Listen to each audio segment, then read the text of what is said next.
Hi friends, today we'll be talking about immortality, functional immortality, as the gods would say. Basically means you can't die unless you're killed, but you can't die through like aging and cell division. Functional immortality. Got my big gulp. We're fasting, obviously. Basically, so at the end of your DNA, you have what's called a telomere structure. And it's a repetitive amino acid structure that basically protects the end of the DNA. And then you have the telomerase, which is an enzyme that is actually adding the structure onto the end of the DNA. So basically, everyone's seen that, a DNA looks like this, like an X shape, right? And as you get to the end of it, so you have an enzyme that's reading it, right? And it's basically walking along the end.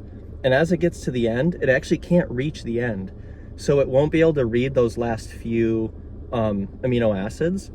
So that would mean that you would never get the full reading. So the way that biology figured out how to get around this is to add a repeat structure at the end. So that way it can read the full code and then it hits the repeat structure and it will, but the same problem still exists. It never gets to read the end of the repeat structure. So now the telomeres, which is the repeat structure, the telomeres, get shorter with every cell division. So this was a built-in process to make sure that, you could, what would the word be? Not lose any information, right? Like keep the information coded, but you're still losing the repeat structure.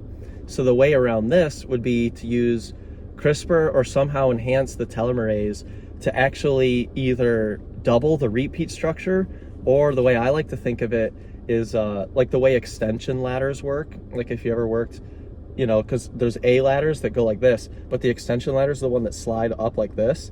So basically, if you had two repeat structures instead of just one that were next to each other, but they could operate like an extension ladder, once it knows that the telomerase is getting close, it could extend out so that it can read the full first repeat structure, and then that way it won't read the second repeat structure. And this would be very hard to do because, of course, if you're already a living organism, you would have to treat every cell in your body to add the repeat structure. So unless you had a single cell delivery technique for CRISPR, for in vivo CRISPR, you're probably going to miss out on this technology. But for, people that haven't been born yet, this is something that could easily happen in our lifetime. But either way, I'm sure other people have theorized about this. I'm not really sure. But the way that, so I don't know if you guys know this, but the way that ideas work is ideas are basically sitting there in your consciousness. And as you ascend in levels of consciousness, these ideas essentially open up to you. But what that means is if you ascend to a certain level of consciousness such that you have a certain level of idea, that means that another person somewhere on the planet has also ascended to that level of consciousness. Or if you were the first one to do it, you've now unlocked that level of consciousness across the species. So other people can ascend, and this is actually a really common thing, and people have always been wondering about this, why when somebody invents something, is there all of a sudden another guy on the other side of the world that was just doing the exact same thing, but one tiny bit is different. And so actually I started studying this, and they've been able to prove it with mice. So if you teach mice how to do something, a totally unrelated group of mice on the other side of the planet has learned the same thing. So it's all connected through consciousness somehow. And then of course, local realism was proven false. That's what I'll do for the next video about the Nobel Prize. But either way, what I'm trying to say is that, these ideas, they essentially unfold for us as a species as we, ascend in levels of consciousness. So these ideas, that's my theory of why I'm posting all these ideas on YouTube, whether it's about the probabilistic panspermia, colonizing space, manufacturing graphene at a macro level, whatever it is.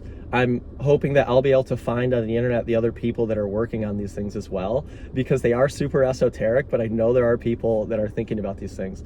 So an extension or almost a scaffolding for telomeres on the repeat structure could technically lead to cellular immortality and unlimited cell division.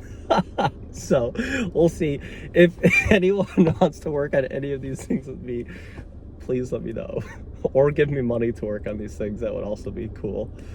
But yeah, daily telomerase, daily telomeres, daily DNA. So that was your daily DNA nugget of information. Bye, guys.